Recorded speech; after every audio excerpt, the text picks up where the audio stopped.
terkena karma. Israel dikucilkan dunia, negaranya porak-poranda.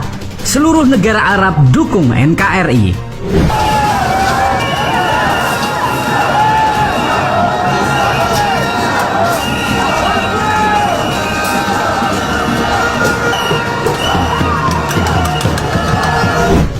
Palestina adalah salah satu negara pertama yang mengakui kemerdekaan Indonesia.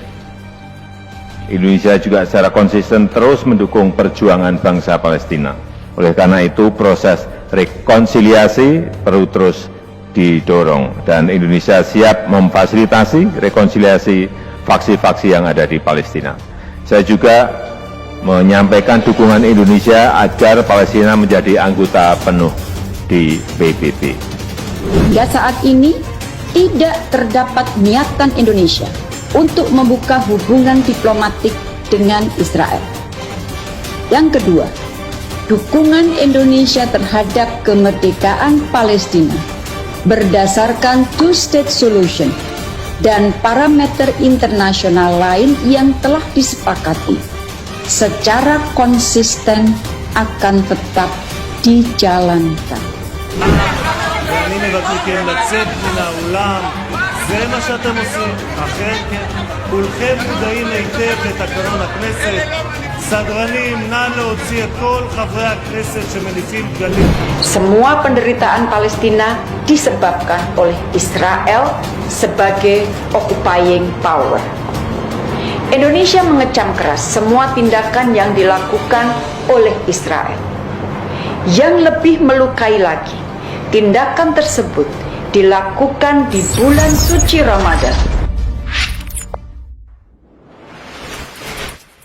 Sahabat bagi-bagi, aduh, karma langsung datang ke negara Israel. Israel dikucilkan oleh negara dunia. Seluruh negara Arab menentang Israel. Bahkan Amerika pun ikut mengecam habis-habisan. Warga sipil bahkan militer pun semua berdemo memprotes Perdana Menteri Israel yang keras kepala dan bertindak sesuai keinginannya sendiri. Ulah negara Israel membawa dampak yang sangat besar bagi dunia. Negara diktator ini terus ditimpa banyak masalah hingga perang saudara. Sungguh mulia hati Indonesia yang terus membela Palestina. Bahkan jika masalah di dalam negeri Israel terus berlanjut, Israel akan menjadi negara gagal dan kemerdekaan Palestina segera terwujud.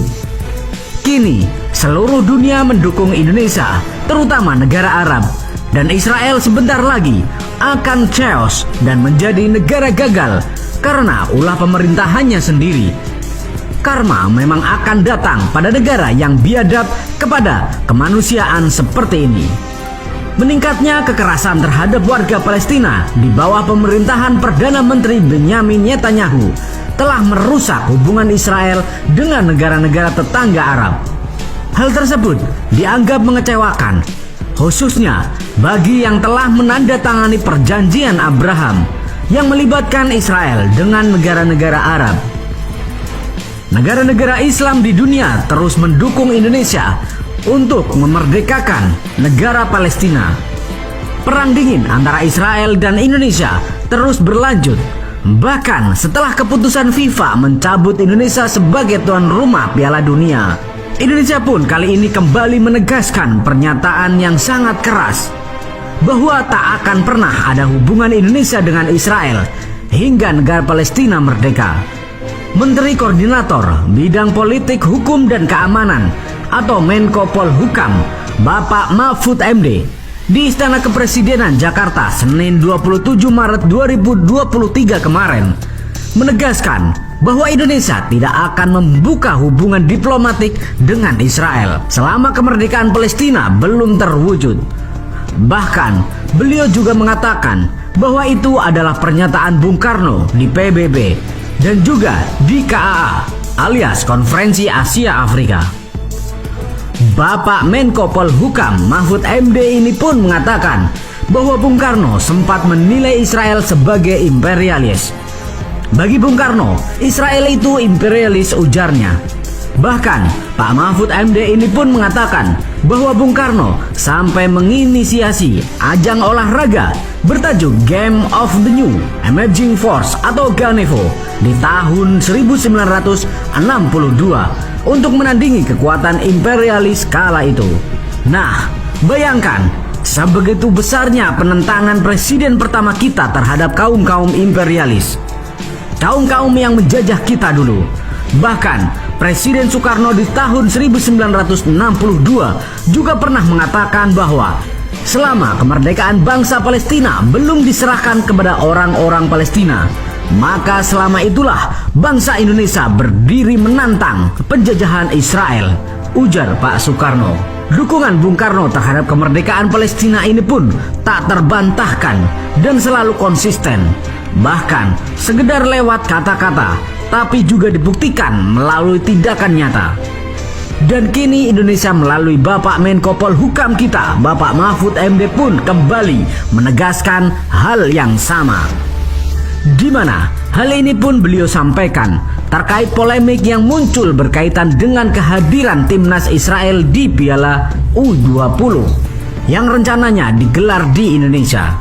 Setelah Israel menjadi biang masalah dicabutnya Indonesia dari tuan rumah Piala Dunia, negara ini langsung terkena karma besar akibat ulah Perdana Menterinya, yaitu Bapak Benyamin Netanyahu, yang mau seenak jidatnya sendiri merombak sistem peradilan dan rencana reformasi yudisial di negara Israel.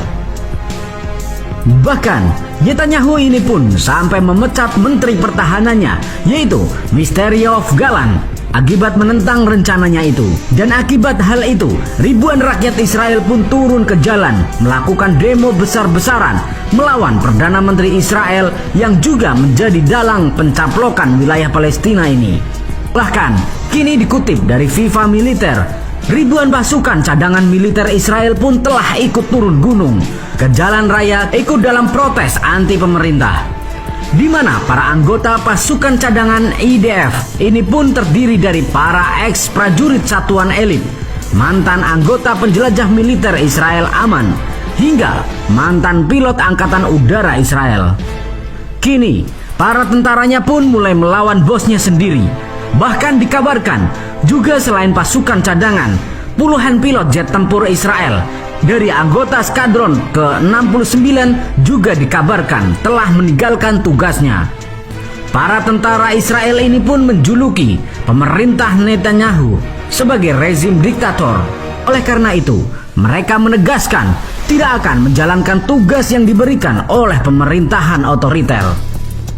Bahkan selain rakyat dan para tentaranya, Presiden Israel sendiri, yaitu Mr. Isaac Herzog pun juga menentang Perdana Menteri Israel ini. Beliau ikut memprotes agenda pemerintah di bawah Perdana Menteri untuk merombak sistem peradilan yang memicu demo warga. Dan Presiden Israel ini pun memerintahkan, demi persatuan rakyat Israel, demi tanggung jawab saya menyerukan kepada Anda untuk segera menghentikan proses legislatif, ujar Presiden Israel ini. Sahabat bagi-bagi, nah, semakin lama semakin panas. Akankah Perdana Menteri Israel ini kembali lengser atau bahkan dibuang dari negaranya sendiri? Dan apakah Israel akan disanksi oleh FIFA? Seharusnya sih seperti itu. Rusia saja yang telah menginvasi Ukraina baru 1 tahun langsung terkena sanksi FIFA. Lalu, kenapa Israel yang sudah bertahun-tahun menjajah Palestina tidak terkena sanksi FIFA? Jika tidak boleh mencampur adukan masalah olahraga dengan masalah politik, mengapa FIFA memberikan sanksi kepada Rusia? Ada apa dengan kejadian semua ini? Apakah negara adidaya ikut berperan dalam semua kejadian ini? Yuk diskusikan di kolom komentar. Merdekalah kita seutuhnya. Merdeka!